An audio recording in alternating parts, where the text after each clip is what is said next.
the first thing I want to talk about this week, it was a sister named Sonia Massey, and I don't have an article pulled up on it. I just watched the video on it a while ago. It happened, I believe, earlier this week, maybe 2 weeks ago. I think it was earlier this week, where a sister named Sonia Massey in Springfield, Illinois, she called the police because she heard some things going on outside of her house. The police showed up, went in her house to question her, and you can look at the body cam footage, and they shot her in the head, killed her dead. All right.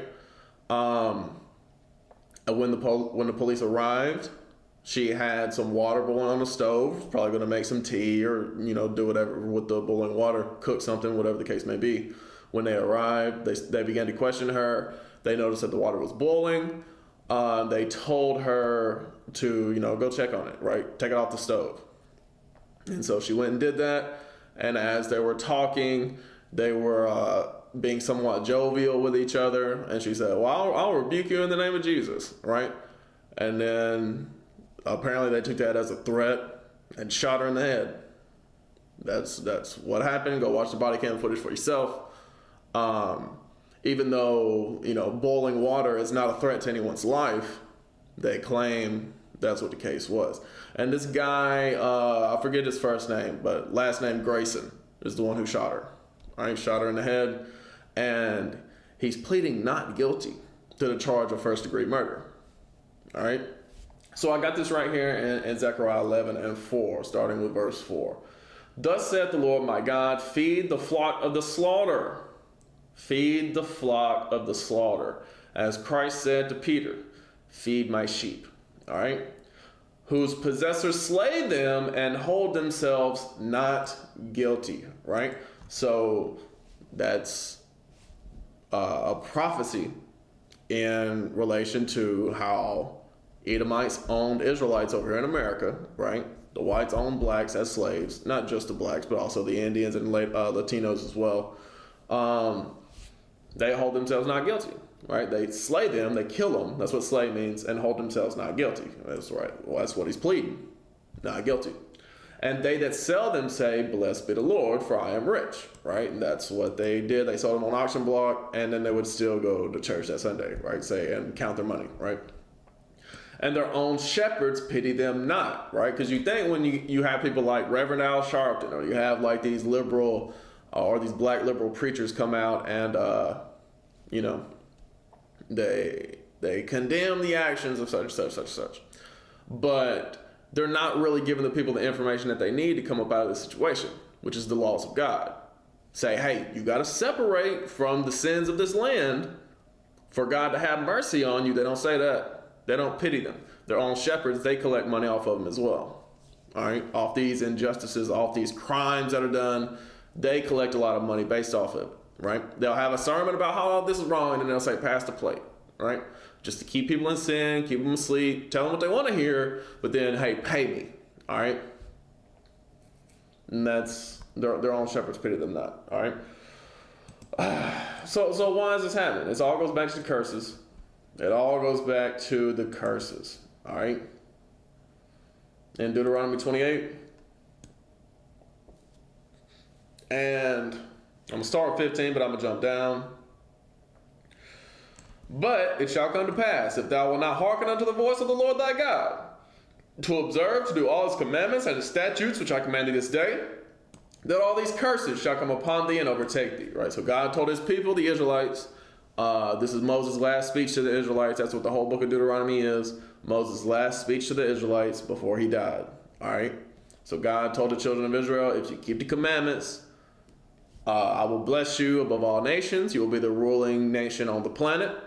But if you break my commandments, all these evil things are going to happen to you. That's the oath that we made with God. That's the covenant that the 12 tribes made with the Most High God. All right? So verse 25, this is one of the curses. And the Lord shall cause thee to be smitten before thine enemies. Did I ever bring this back? I did bring the camera back now. Okay, so I'll read that again. Verse 25. Right? I did. Yeah. So verse 25. The Lord shall cause thee to be smitten before thine enemies. Smitten mean killed. All right? Smitten before your enemies. Thou shalt go out one way against them. Right? So that's talking about, you may protest, right? Like in George Floyd's case, people protested, all right? They went out one way against them and flee 7 ways before them, but you're not unified when you go back from them protests, all right? A lot of people may come out against the enemy and say this was wrong, but then when they leave, they're going into all these different walks of life, all right? Some may go back to Christianity, some may go back to Islam, some may go back to like secular or spiritual consciousness, whatever the case may be, all right? And shall be removed into all the kingdoms of the earth. And see, that's what happened. That's what happened in slavery, by slave ship, all right? That's what happened to God's people, all right? Sent to Europe, sent to the Americas, sent to Africa, sent to Asia, sent to Oceania, sent to all these places, all right? All around the world, all right?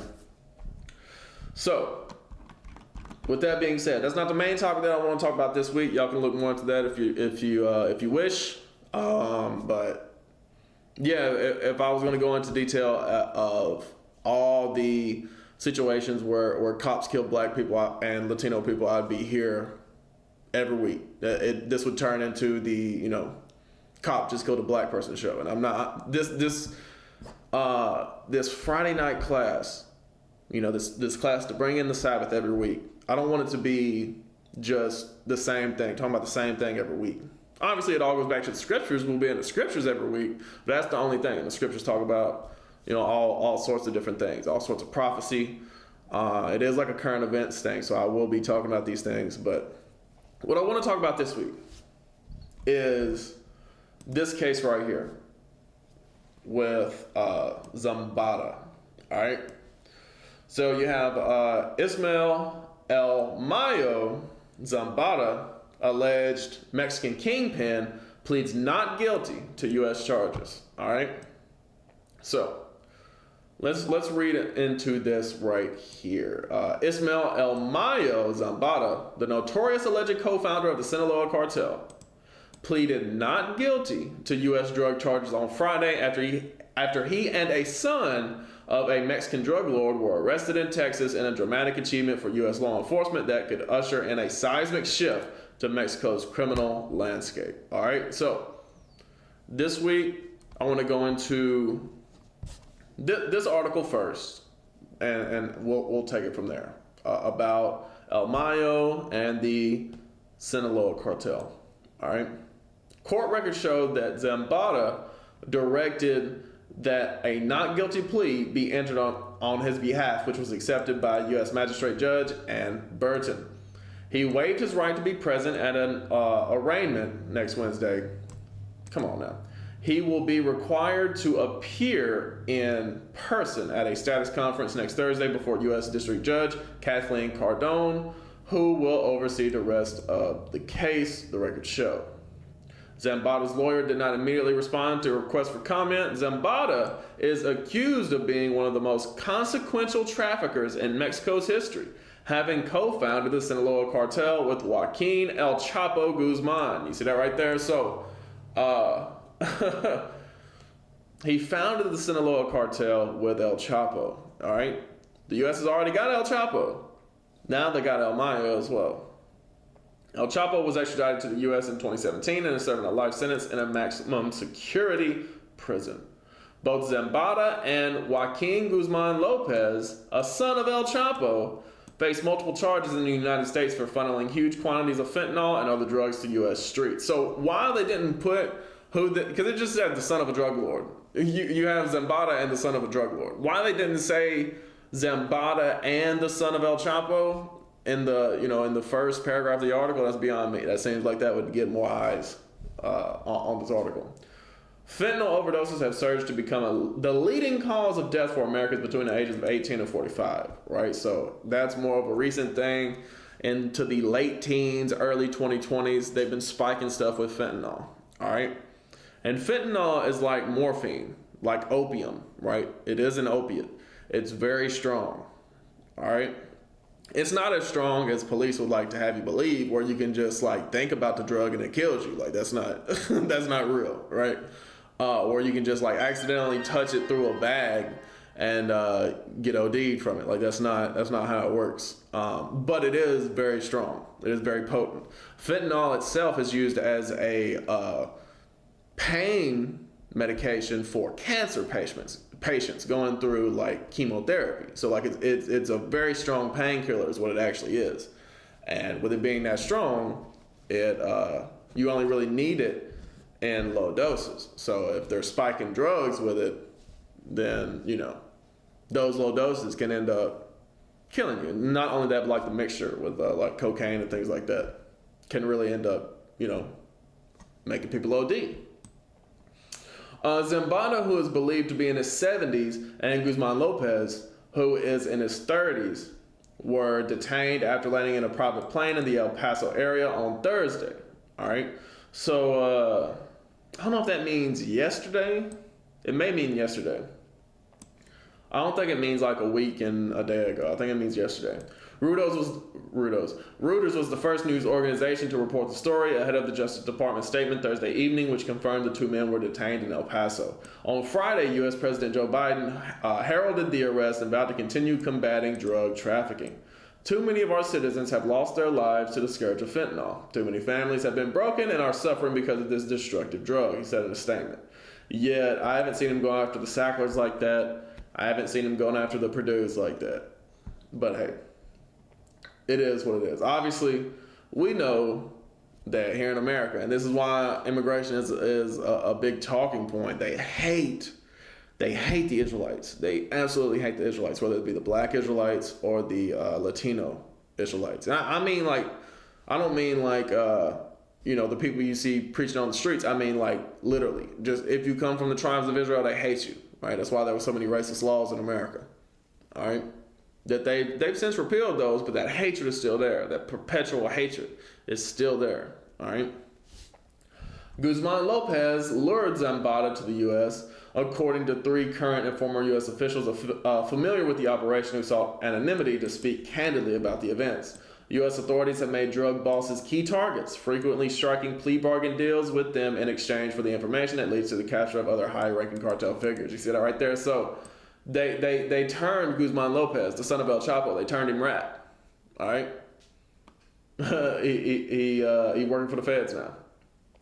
Reuters cannot immediately confirm a plea bargain deal had been struck. Zambada and El Chapo's sons have had a fractious?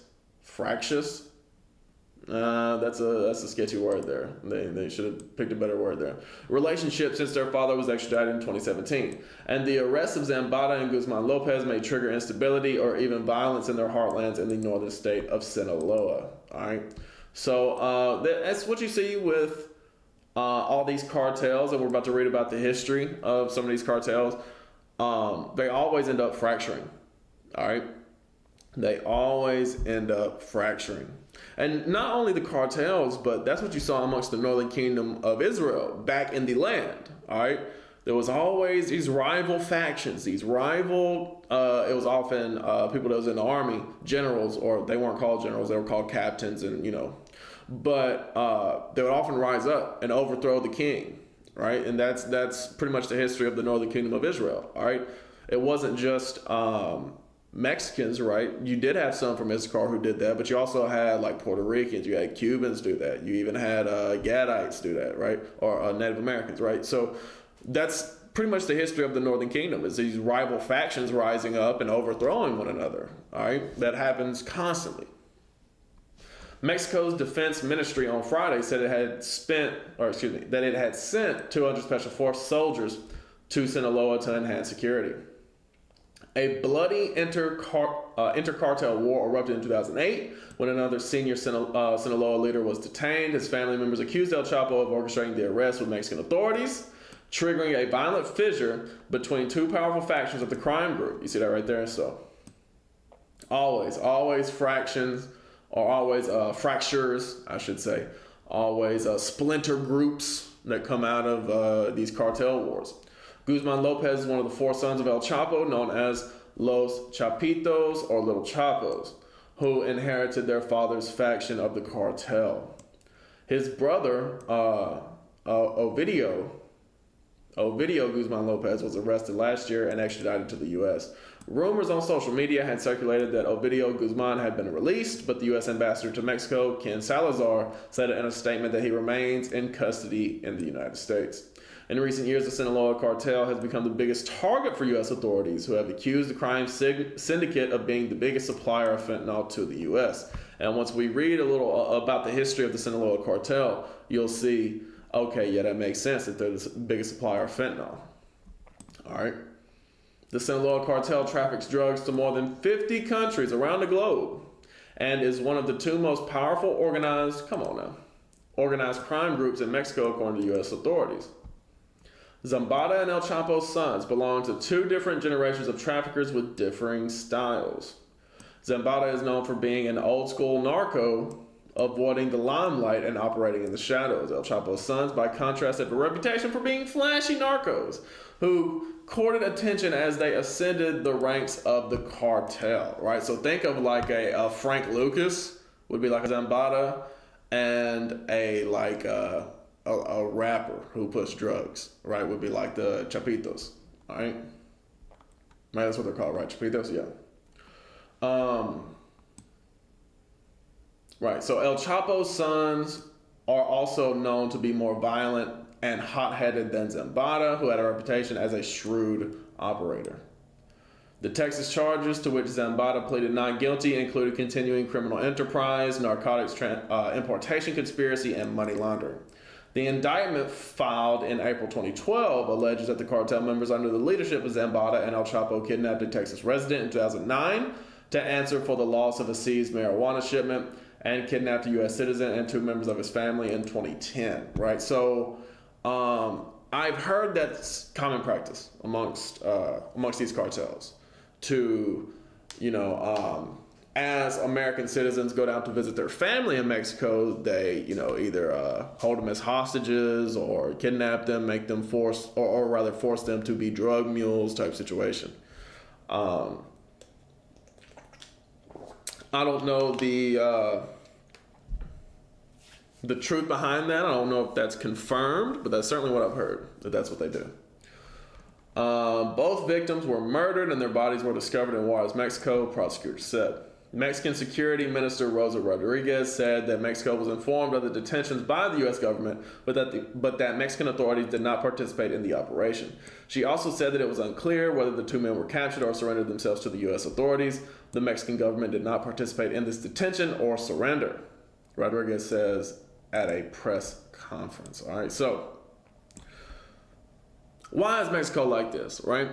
Because you would think with how beautiful and pleasant the land of Mexico is, because it is a beautiful country, you would think that it would be better off, right? It would be a thriving, it would be thriving in the international economic market. It would be a wonderful place to live, but it's not. So what's going on with Mexico? So I just want to briefly discuss the history of Mexico real quick. All right.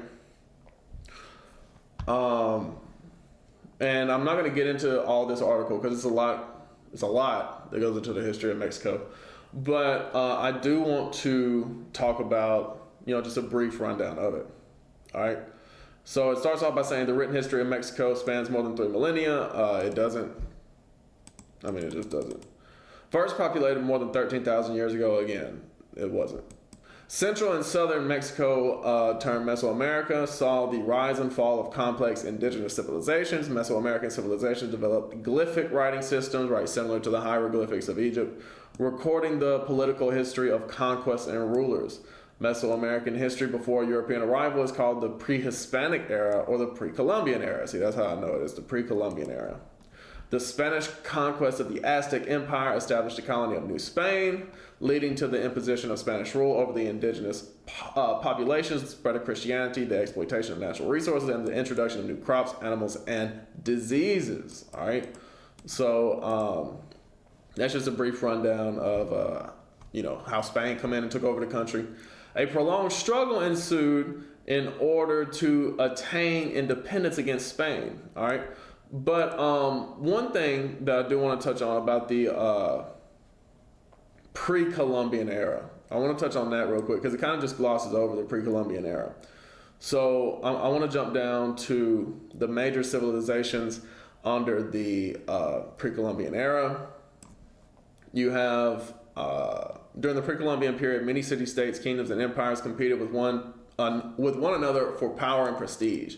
Ancient Mexico can be said to have produced 5 major civilizations. All right, the Olmec, Maya, Teotihuacan, Toltec, and Aztec. All right, so the thing about these here, because they kind of mention them all like they were all started at the same time, like they were all like in different places. But that's not really the case.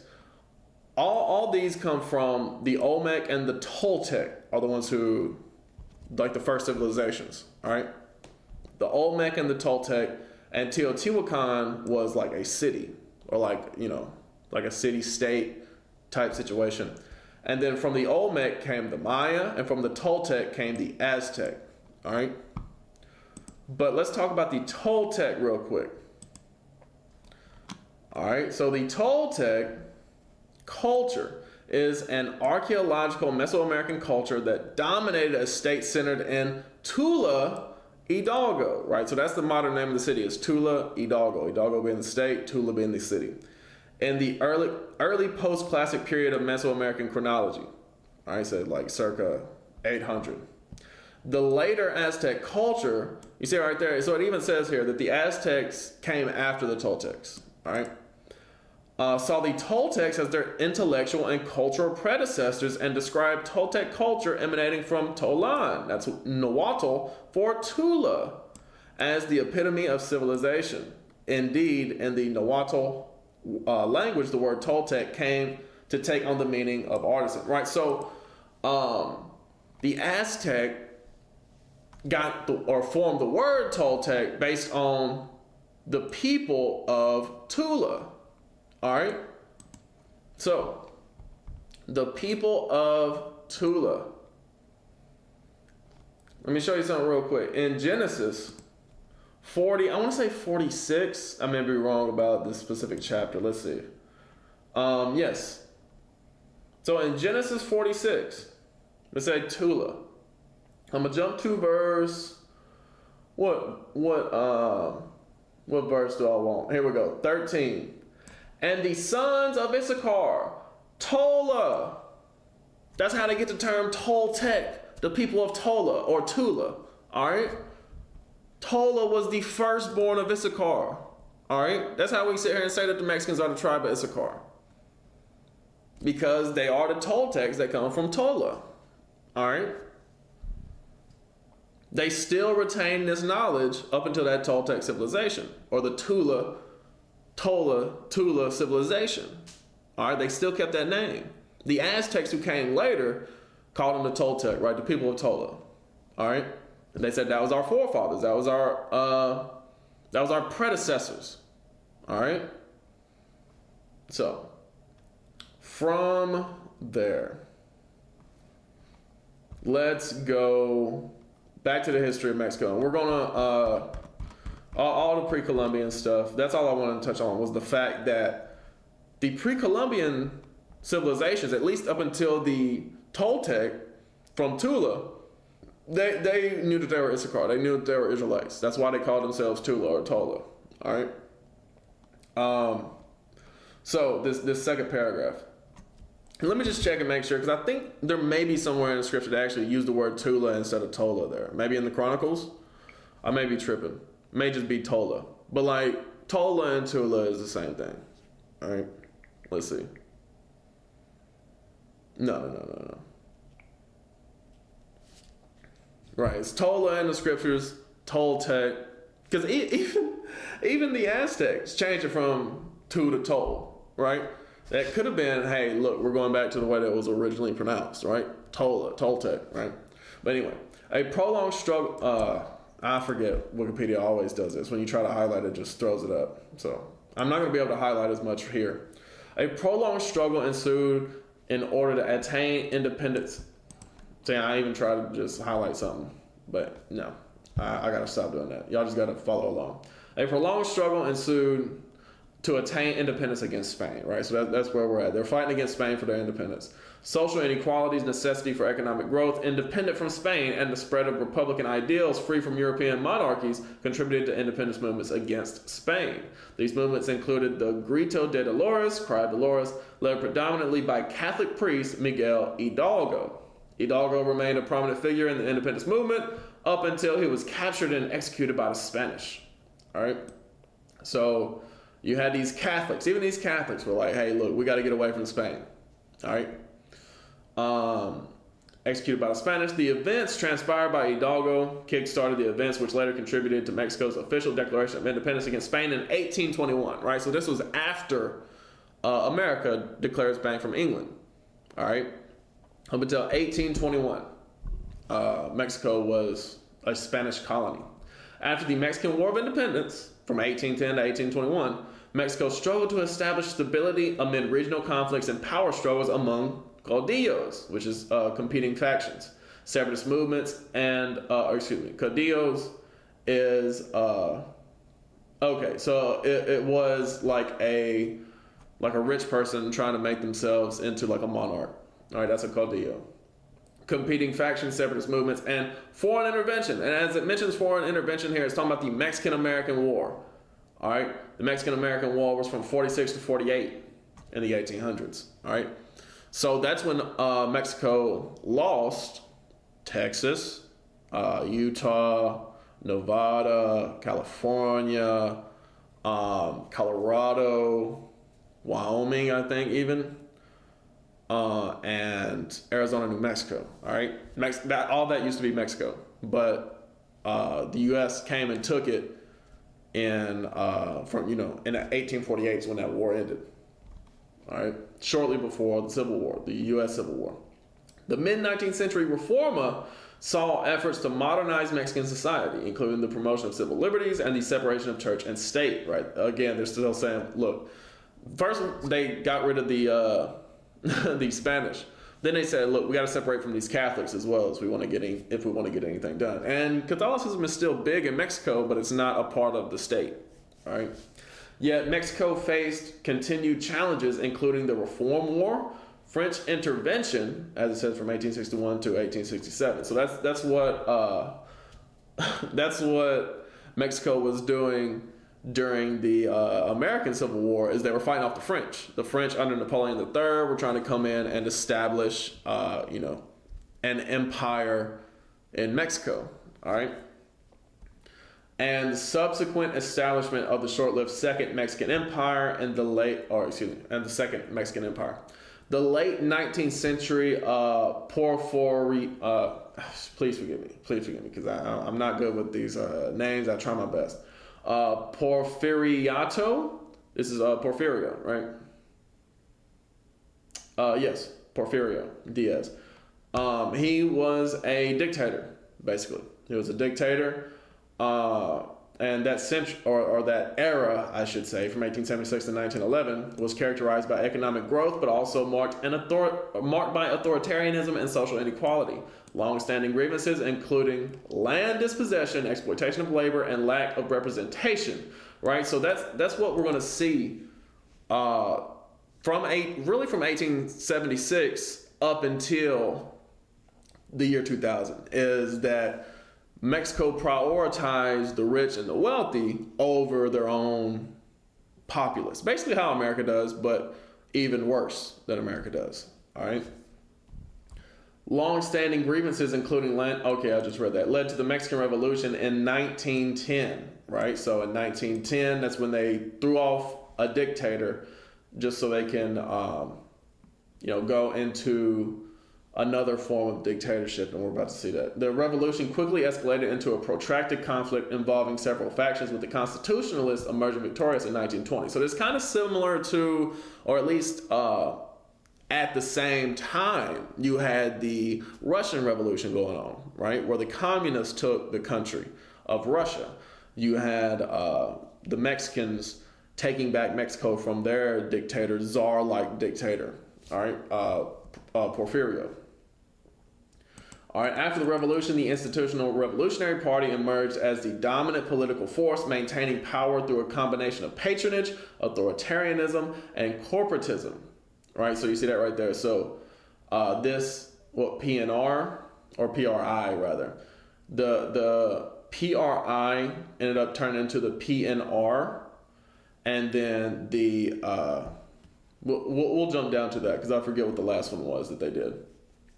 Um, but that whole era from 1928 to the year 2000, this singular party was ruling over Mexico. They had different presidents, but you had that singular party that was ruling over Mexico. And so they weren't really big on reform, just big on the economic growth of these, few wealthy individuals doing business in Mexico. All right. And there was some industrialization and improvements to quality of life for some, the same as there was in the USSR. But it was still marked, like as it says, through authoritarianism and corporatism, right? The growth of corporations. In the following decades, Mexico implemented land reform, national key industries, and expanded social welfare programs. However, political stability and economic growth were often marred by corruption. See, that's what happened during this period from 1928 to 2000. The government became corrupt, and it was not like it was wholly before then, but it was still marred by corruption, as it says here, repression and violence. Following economic crises in the 70s and 80s, policies shifted towards privatization and trade liberalization. All right. Then it talks about NAFTA and how that helped Mexico grow into international trade. Right. So let's jump down to the guess what would be revolution to evolution era. So what I want to touch on here is you had FDR kind of say, hey, look, we should actually be working together with Mexico. He was the first one to implement that as far as the United States is concerned. And what I want to touch on is the Bracero program. All right. As it says right here, it was a U.S. government-sponsored program that imported Mexican farm and railroad workers into the United States between the years 1942 and 1964. Right over that 20-year period, that was the first time that we saw Mexican immigrants coming to America to work. That was the first time from 42 to 64. All right, and that really never stopped from then. All right, it's just the Bracero program was the first time that it was allowed to be legal. All right. And then that continued with some after that. I do want to read this sentence. With so many draftees, the U.S. needed farm workers. The Bracero program allowed 290,000 Mexicans to work temporarily on American farms, especially in Texas. All right, so that brought in 290,000 Mexicans to immigrate into America. That didn't stop when the Bracero program ended. All right, there was still Mexicans who traveled to America to for labor, and it stopped in what 64 and 64. And I've seen a clip here recently of a Republican debate with Reagan and George H.W. Bush, and this would have been in 1980, where they were discussing immigration. And they weren't even as hard on Mexican immigrants as the Republican Party is today. They were saying, look, these are people who, need jobs. They want to come to America. Let's make them American, right? That was their whole thing, assimilate them, right? But now the perpetual hatred of Esau is coming back to say, hey, look, let's get them all out of here, right? Deport them. Mass deportation. That's what Trump was talking about at the RNC. He said the biggest deportation program ever, right? We'll see. But they're really going to crack down. It may not be as hard as they claim, but they're really going to crack down, whether it be the Democrats or the Republicans. They have made no qualms about, hey, we're going to crack down on Mexicans. All right, so I wanted to get to the part where the PNR changed their name to the PRI, and they changed their name to something else too. Where is that at? Yeah. So they start off as PRI, I think it's the Revolutionary Party. Where was this at? We start talking about the PRI. Here we go. They started as the Revolutionary Party, or the Institutional Revolutionary Party had changed their name to the PRI, the Institutional Revolutionary Party. Oh, excuse me. It was called something else before that. the Party of National Revolution, the PNR to the PRI and the PRM, right? So they run it from 1928. Dang, I need to stop doing that because I really want to highlight this stuff, but I can't. It's not letting me. So it said that, in 1928, that's when this party was founded, and it held power continuously until the year 2000. All right, they changed their name, but they still held power in the country. All right, so the country of Mexico is headed in the same direction regardless. All right, so let's talk about the economic crises real quick. Said although the PRI administration achieved economic growth and relative prosperity for almost 3 decades after World War II, the party's management of the economy led to several crises. You see that right there, because they was just giving money to the large industries, to the corporations, and the people didn't receive no money, right? The actual workers didn't receive any money. So if you don't have any money for the people can't spend that money. That's what builds an economy, is when the people spend money, all right? When you have a large middle class. But if all the workers don't have any money, then how can they spend money? How can they get the economy going? And that's what's shutting down the economy here in America. Why the dollar is falling, why inflation is rising up, is because these large corporate entities, they're just getting greedier and greedier. All right, they're funneling more and more of the money into their own pockets. The people can't spend the money, so the economy is starting to tank. All right, that's just what happens under capitalism. Hey, that's what it's about. They promote the love of money, and that's what it was in Mexico as well. Except Mexico never really had all the resources that America has, right? So it could never prosper as long as America did, even though they're doing the same things that America does.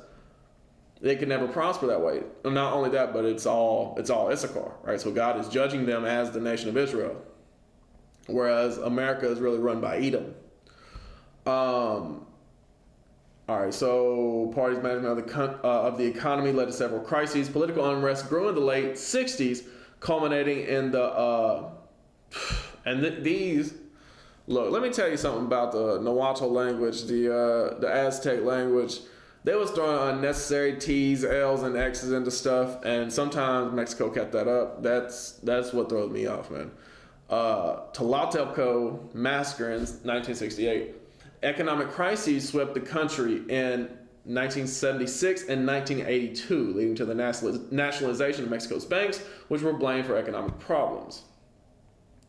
On both occasions, the Mexican peso was devalued. And until 2000, it was normal to expect to be a big devaluation and recession at the end of each presidential term, right? If you ever travel to Mexico, $1 American dollar goes a long way when it comes to Mexican pesos, all right? This is why, all right? The economic crises of 76 and 82, all right? The December mistake crisis threw Mexico into economic turmoil, the worst recession in over half a century. And then they had a big earthquake in 85, which also, led to an economic crisis. That earthquake hit in Mexico City, all right? So that's a brief account of the history of Mexico.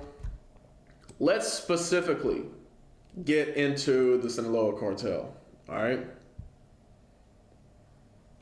I'm just going to move that on down. The Sinaloa cartel. The Sinaloa cartel, also known as the Guzman Zambada organization, the Federation, the Blood Alliance, or the Pacific Cartel, because Sinaloa is right here. That's where, I don't know if you can see this right here. Sinaloa is right here, east of the Baja Peninsula, all right? So they had direct access to the Pacific Ocean. That's one of the things that makes them so easy to spread their drugs, right? Spread their product. That's the word I'm looking for. It's a large international organized crime syndicate based in the city of Culiacan. We'll go Culiacan, Sinaloa, Mexico, that specializes in illegal drug trafficking and money laundering. All right. The cartel's history is marked by evolution from a small crime syndicate to one of the most powerful and violent drug trafficking organizations in the world, founded in the late 60s by Pedro Aviles Perez. In Sinaloa, the cartel initially focused on smuggling marijuana into the United States. You see that right there? That's how they got their start. They got their start in the 60s because that's when the drug war started. That's when the war on drugs started. That's how they got their start, is by moving weed to the U.S. All right? They started when the war on drugs started in the late 60s. All right? Founded in the 60s by Pedro Aviles Perez in Sinaloa, the cartel initially focused on smuggling marijuana to the U.S. Perez is credited with pioneering the use of aircraft for drug smuggling, laying the groundwork for large-scale trafficking operations. His organization was a training ground for the second generation of Sinaloan traffickers. The Guadalajara. So the Guadalajara cartel was co-founded by Felix Gallardo, I think it's Gallardo, between 78 and 80, marking the next phase in the cartel's history. You see that right there? So it just started as a small little weed operation. All right, that's how it started. But then it grew and it became the Guadalajara cartel. All right, if you ever heard that, it's the same thing. Sinaloa and we're about to read. It's actually a little splinter group off the Guadalajara, but we'll get to that. Between 78 and 80, marking the next phase in the cartel's history. Under Gallardo's leadership, the cartel controlled much of Mexico's drug trafficking corridors along the U.S. border throughout the 80s. Following Gallardo's arrest in 89, the cartel splintered into smaller organizations, including the Sinaloa cartel. All right, so the Sinaloa actually came from the Guadalajara cartel. All right, it's the successor, if you will, to the Guadalajara cartel. Throughout the 90s and 2000s, the Sinaloa cartel, under the leadership of the figures like Joaquin El Chapo Guzman and Ismael El Mayo Zambada, right? So you had El Chapo and El Mayo. They founded this thing. They led the Sinaloa cartel, expanded its operations significantly, engaging in brutal conflicts with rival cartels and the Mexican government. The cartel diversified its drug portfolio to include cocaine, methamphetamine, and heroin, further solidifying its position as a dominant force in the drug trade. All right, so that is that. I don't necessarily need to go any further than that, but they diversified throughout the 90s and 2000s. All right, became the biggest pusher of drugs into the U.S. All right. One thing I didn't go into when it comes to the history of Mexico is that around the same time in the 90s and 2000s, you had the Zapatistas. The Zapatistas were a like militia slash, military.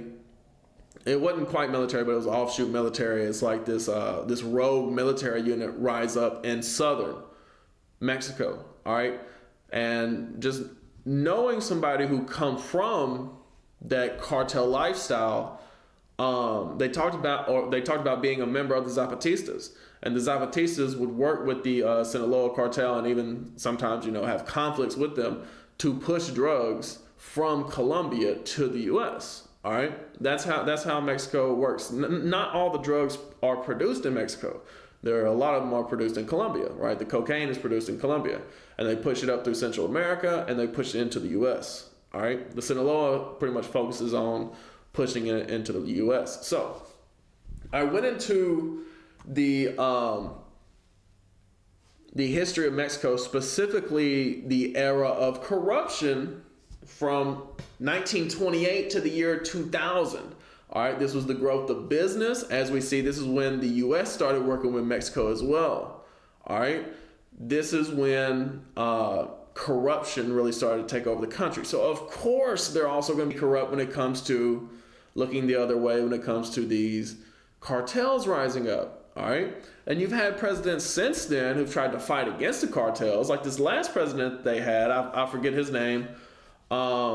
It's the one that they just had, though. Speaking with Mexicans, they have said, hey, we really liked this guy. Now they put somebody new in there who will not fight against the cartel. That's what they were telling us about, or telling me rather, about this Last guy who was in, I forget his name. It may come to me, but you know, I might could look him up real quick. But this guy actually fought against the cartel. So like people really like this guy, the citizens that is. Yes, Andres Obrador. They really like this guy. They really like Obrador. AMLO. That's the name I was looking for. AMLO. They really like AMLO. Mexican citizens, they really liked AMLO because he was a fighter against the cartels. All right. Mexican citizens really liked this guy. All right. I'm not going to sit here and say that everything he did was good, but he fought against big business coming in trying to take over Mexico, and he fought against the cartels. All right. So the citizens really liked this guy. This new lady that they got in there, this new-ish woman, I can't say the same about her. I don't know much about her. I know she's like left-wing or whatever, but we'll see what she does. All right, so from there, I want to talk about Mexico for a little bit in the scriptures. Prophecy of Mexico in the scriptures. We see that according to their own names that they give themselves, like the Toltec, the history of them showed that they were the descendants of the Israelites, the descendants of Issachar specifically. All right. So we're going to read this prophecy here in Genesis 49, starting with verse 1.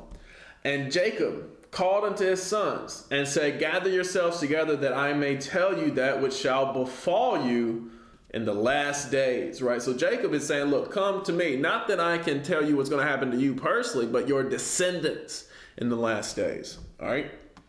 I'm going to jump down to verse 14 about Issachar.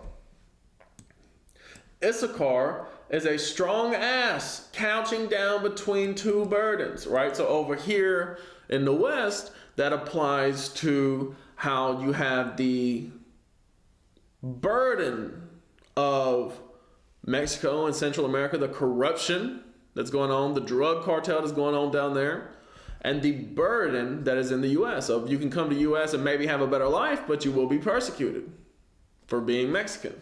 All right, it's two burdens. And he saw that rest was good, at siesta, and the land that it was pleasant, right? The land of Mexico is very beautiful, very pleasant, resource rich, resource abundant. All right, and bowed his shoulder to bear and became a servant unto tribute. You see that right there? So that's the burden that a lot of Mexicans choose, is to be a servant. All right, to be a servant here in the U.S., to serve here in the U.S., and to bow down his shoulder to bear all that burden. All right, bear that heavy labor. That heavy labor here in the U.S. is better than that corruption that's in Mexico to a lot of them. All right. Do we have one in Deuteronomy 33 about Issachar? I think we do. Surely. I think that's more about the resources of the land, though. Let's see.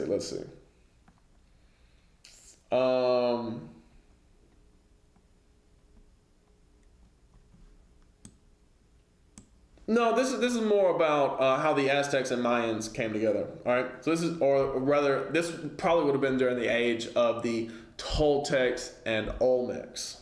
All right, and of Zebulun, he said, rejoice, Zebulun, in thy tent, and rejoice, Zebulun, in thy going out, and Issachar in thy tents. So let me look up Teotihuacan. All right, Teotihuacan. All right, Teotihuacan. Pre-Hispanic city of Teotihuacan, a vast Mexican archaeological complex northeast of Mexico City, right? So it was in Mexico City, or rather northeast of Mexico City. But they're around that region, all right? Let's see if I can see it on a map. It shows it right here on this map, but I want you to notice something about Deuteronomy. So this is Teotihuacan, northeast of Mexico City, right in the middle of Mexico. Right in the middle of Mexico. All right? So this is what I want you to notice about of Zebulun. He said, rejoice, Zebulun, in thy going out, right? Meaning Zebulun's going to leave, all right? And Issachar in thy tents, meaning Issachar is going to stay. So that's how they used to keep the feast. They would keep the feast in Teotihuacan. You had the Toltecs who were of Mexico, over around that same region, and you had the Olmecs who were more of Central America. Zebulun would come up into Issachar on the feast, all right, to keep the Hebrew feast, to keep the Passover, to keep the Pentecost, Tabernacles, right? They would come to Teotihuacan. Issachar would stay in their tents, right? He would stay in the same land. Zebulun would come up, all right? They shall call the people unto the mountain. There they shall offer sacrifices of righteousness. So initially, they started off with these sacrifices of righteousness. All right? That's how they would keep the feast. For they shall suck the abundance of the seas and of the treasures hid in the sand. Again, it's a very resource-rich and abundant land. All right? But I also want to get this here in Hosea, because initially it started off as the sacrifices of righteousness. They would come together to keep the feast. I think it's Hosea 8. Yes. So Hosea is about all the northern kingdom. All right. So Issachar and Zebulun being two northern kingdom tribes. But Hosea really just speaks in general. He's like, hey, this is what the northern kingdom going to do. This is what Ephraim going to do. This is what Samaria going to do. Right. But it applies to different tribes. The same way Deuteronomy 28 lists the curses that happened to all 12 tribes. Some tribes went through more curses, others went through these other curses. You see what I'm saying? All happened to all 12 tribes, but certain tribes identify with some curses more than the others. The same with the prophecies in Hosea. All right? So here in Hosea 8, starting with verse 11, because Ephraim hath made many altars to sin, altars shall be unto him to sin. So this is the northern kingdom. He's speaking of the northern kingdom generally, Ephraim. I have written to him the great things of my law, but they were counted as a strange thing. You see that right there? So initially, as we read in Deuteronomy 33, it was the sacrifices of righteousness. All right? Verse 13. But this is what it turned into. Or rather, I should say, but eventually they were counted as a strange thing, as in the people forgot them. The people did not know them anymore. Verse 13. They sacrifice flesh for the sacrifices of mine offerings and eat it, but the Lord accepted them not. You see that right there? So when you get to the Aztecs and the Mayans, they ended up doing human sacrifices. Initially, it was the sacrifices of righteousness. It would be like goats and lamb and, stuff like that. But then they ended up offering human sacrifices like Baal worship, all right? Like Molech worship, all right? They remembered those customs instead of the laws of God. The Lord accepted them not. Because the Lord ain't going to accept you just killing some random person. All right? He accepted his son, but that's it. That was to close out the Levitical priesthood, not for you to kill people on the altar. All right? Now, will he remember their iniquity and visit their sins? They shall return to Egypt. They're going back into slavery. That's why Spain took them over. All right? They will return to Egypt. All right. So from there, it said they shall return to Egypt, right? And I ain't even really get into how Yucatan got its name. Yucatan Yucatan means a small dispute, a small strife, because there was a dispute between. It's a Hebrew word. It's the same word as Joktan as you read in the scriptures. Yucatan means a small dispute. It was a disagreement between Issachar and Zebulun, what that peninsula, that Yucatan Peninsula, who it belonged to. So that's why it was called Yucatan. They just said, well, it's a small dispute. It's for both of us, basically. That's where they met. That's where Issachar and Zebulun met, was at the Yucatan. But remember what Hosea 8 said. Because they sacrificed the flesh of men and eat it, right? I know you've seen Apocalypto, where they cut open a man, take out his heart, and they eat it. All right, it's on the walls of tombs over there in Mexico. That's what they did. Because that, God said they're going to return it to Egypt. All right, we just read earlier, Deuteronomy 28:15. All right, it's going to be curses on the people. I'm going to read verse 16. Cursed shalt thou be in the city, and cursed shalt thou be in the field. All right, so remember the Bracero program, and even unto this day, they got Mexicans working in fields here in America. All right, that's who works in the fields here. Originally, well, first of all, it was the Gadites and the Reubenites. Then they saw the diseases were killing them off. They said, no, we can't They ain't good slaves. They ain't good enough slaves. So then they went to Africa, got Judah, brought them over here, made them work the fields. And then Judah said, hey, we ain't working in your fields no more. We're free now. That's when they got Issachar. That's when they got Mexicans to come up and work the fields. All right. They became a servant under tribute, right? They worked the fields. And it says, cursed shalt thou be in the city. The Mexicans do not live in, not only in America, they don't live in good conditions, but also in Mexico. And ain't no good conditions for them either. The corporations, the industries are the ones who live wealthy in Mexico. All right. So I'm going to jump down. Because they even mention diseases when it comes to the Spanish coming, right? So I'm going to jump down to 21. The Lord shall make the pestilence cleave unto thee until he have consumed thee from off the land whither thou goest to possess it, right? So it consumed the Mexicans off the land, as in the Spanish control the land now. It wasn't the Mexicans no more, all right? Verse 22, the Lord shall smite thee with a consumption, that's a disease, and with a fever, and with an inflammation, that's disease, and with extreme burning, and with the sword, and with blasting, and with mildew, and they shall pursue thee until thou perish. You see that right there? So he said, not only am I going to send disease after you, but I'm going to send your enemies after you as well. All right? That's the curse of Deuteronomy 28. Verse 25. This applies to the Mexicans as well. The Lord shall cause thee to be smitten before thine enemies. Thou shalt go out one way against them and flee 7 ways before them, and shall be removed into all the kingdoms of the earth. All right? So, and again, I do want to get this, because in Hosea 8, I keep going back to this. It says, they shall return to Egypt. I didn't prove what Egypt means in the scriptures, but I'll do that real quick. Exodus 20 and verse 2. It says, I am the Lord thy God, which have brought thee out of the land of Egypt, out of the house of bondage. Egypt always represent bondage to the Israelites. It always meant slavery. All right. So when it says, and God just says it straight up here, right? Smitten before your enemies, you're going to die. Shall go out one way against them and flee 7 ways before them, and shall be removed unto all the kingdoms of the earth. And that's what happened with Mexicans as well. We think that's only talking about black people there, but the Mexicans got sent on slave ships as well. Not only back to Spain, but also to the Philippines. That's how I can say, hey, that's Issachar over there in the Philippines, because that's where Spain sent them on slave ships. All right? It's the same thing.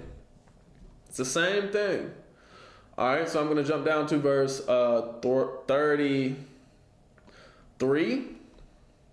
It's talking about Spain here. The fruit of thy land and all thy labor shall a nation which thou knowest not eat up. They didn't know Spain. They didn't know Hernan Cortez when he showed up. All right. And thou shalt be only oppressed and crushed always. Right. Is that not the Mexicans? Oppressed and crushed always. All right. Verse 36. The Lord shall bring thee and thy king, which thou shalt set over thee. I forget the name of the last Aztec king. But anyway, Aztec king, unto a nation which neither thou nor thy fathers have known. And there shalt thou serve other gods, wood and stone. You see that right there, worshiping in Catholicism, specifically with Mexico. All right. So we see that these curses happen to the Mexicans. All right. These curses happen to the Mexicans. And verse 49, it says, the Lord shall bring a nation against thee from far, from the end of the earth, as swift as the eagle flieth, a nation whose tongue thou shalt not understand. They didn't understand Spanish when the Spaniards come. There was a time when Mexicans didn't speak Spanish. They spake Nahuatl, which is a broken form of Hebrew, with, again, a lot of X's and T's and things like that weren't originally there, that they threw in there because that's how languages evolve. All right. A nation of fierce countenance, which shall not regard the person of the old, nor show favor to the young. And if you read how the Spaniards were whenever they went and conquered any land, if you read how the Spaniards were, there's a book called The Destruction of the Indies by Bartolome de las Casas. And maybe we'll get into it at some point on here, but it's rough, all right? The Spaniards came through, they would cut open women who were pregnant, rip out the baby, smash them on rocks. They would do crazy things. They would just cut off people's noses, people's ears, people's hands, hang them up, burn them. Like they would do all sorts of wild and crazy things. Nation of fierce countenance, which shall not regard the person of the old, nor show favor to the young. That's a curse from God. All right. All this was prophecy. Now it's history. It happened. All right. You can't refute it. It really happened. I know there's people on TikTok today talking about, I don't even know about this slavery stuff. Y'all idiots. Y'all are fools. All right. You letting technology brainwash you. You don't have any real scholarship. You don't have any real understanding of history and any understanding of the world that is around you. All right. Y'all spend all your time on TikTok, it's putting you in a false reality. All right. Spend all your time on the internet, it's putting you in a false reality. All right. You got to wake up to understand the world. And the internet is really what we should be using it for is a tool to gain knowledge. All right. Like I use the internet for not only entertainment, but use it to read the scriptures, as you can see here, to stream some understanding for y'all, to use my phone, the Bible app on my phone, right? Like you can use these things for good to stay in touch with the brothers, even though here recently my phone been acting up where people can't even call or text me. All right, they trying to call and text and they have to find another way, like through Facebook Messenger or whatever. But anyway, we can use these inventions for good.